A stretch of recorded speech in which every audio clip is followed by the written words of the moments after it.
We live in an era where your phone tracks every step you take, yet a 300-ton Boeing 777 was swallowed whole by the night sky. On March 8, 2014, Malaysia Airlines Flight 370 taxied down the runway at Kuala Lumpur International Airport. It was a standard red-eye flight to Beijing, carrying 227 passengers, 12 crew members, and typical commercial cargo.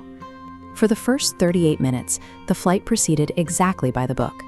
At 1:19 a.m. local time, as the plane approached Vietnamese airspace, Malaysian Air Traffic Control handed them off.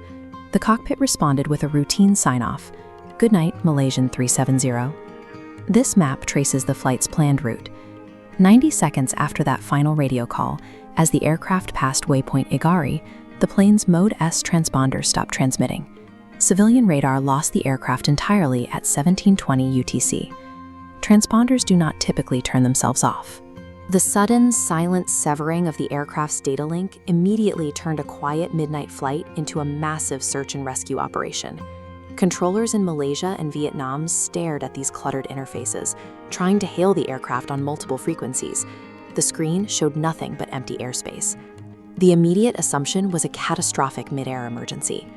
But days later, a review of primary radar data from the Malaysian military revealed a different story. The plane had not fallen from the sky at waypoint Igari. Instead, the raw military radar returns showed a large aircraft executing a sharp, deliberate turn to the west. It climbed, accelerated, and flew back across the Malaysian peninsula, heading out over the Strait of Malacca. A sudden decompression or explosive failure leaves a debris field directly below the last known position. Navigating a heavy jetliner through a sharp left turn and maintaining altitude requires active manual control. Though the primary communication systems were dark, a secondary piece of hardware was still quietly working. The aircraft's satellite data unit automatically logged onto an Inmarsat satellite. It sent a silent electronic handshake every hour. By analyzing the signal's travel time, investigators calculated a specific distance radius, a curved line known as the 7th arc, marking where the plane exhausted its fuel. This bathymetric planing map shows the designated 7th arc search zones. Teams from the ATSB and Ocean Infinity scoured over 120,000 square kilometers of the seafloor, navigating deep underwater trenches and the mountainous terrain of the Broken Ridge. Sonar sweeps mapped the ocean floor with incredible precision, yet months turned into years, and the main fuselage was never found. This map illustrates the vast expanse of the Western Indian Ocean. 16 months after the disappearance, beach cleaners on the island of Reunion discovered a 2-meter piece of an airplane wing, a flaperon, washed ashore in the sand. More debris soon surfaced: a Rolls-Royce cowling in South Africa, a no-step panel in Mozambique.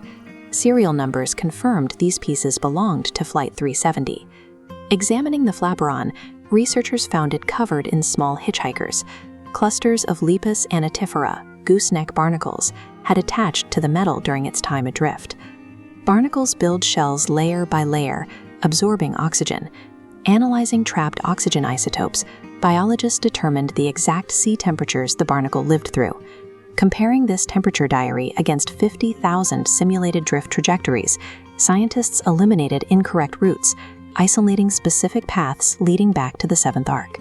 A tiny drifting crustacean ended up providing a more detailed timeline of the wreckage's path than billions of dollars in military and civilian radar arrays. While satellite data points to the 7th arc, independent researchers analyzed historical WSPR net data, a global network of amateur radio signals, to trace the aircraft's physical disruption of radio waves. This analysis suggests an alternative flight path, showing the aircraft closely hugging the coastline of Sumatra. It is a route that aligns with the satellite data without requiring sudden altitude changes. Physical debris confirms the crash. Radar data tracks its turn, but it is the official safety report that addresses the cause. The report states mechanical failure cannot explain the sequential, precise deactivation of multiple independent communication systems while the aircraft flew for hours. Transponders were turned off. The course was altered. The plane flew until its tanks ran dry. The accumulated data points point to a singular, chilling conclusion. Flight 370 was flown into the remote ocean by deliberate human action. Behind the satellite math and isotope analysis are 239 people. Their families have spent a decade without closure, waiting in a terrible limbo for a final answer that has yet to arrive. The loss forced the international aviation community to implement strict new tracking mandates. Modern airliners are now required to broadcast their position minute by minute, ensuring no flight can ever slip off the grid in the same way again. We have barnacle shells detailing ocean temperatures. We have fragments of wing flaps recovered from African beaches.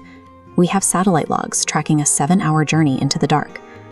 Looking at the disabled transponders, the sharp turn on military radar, and the vast seventh arc, what do you think happened in that cockpit? The disappearance of Flight 370 proves that even with thousands of satellites watching our every move, the ocean is vast enough to swallow a giant entirely.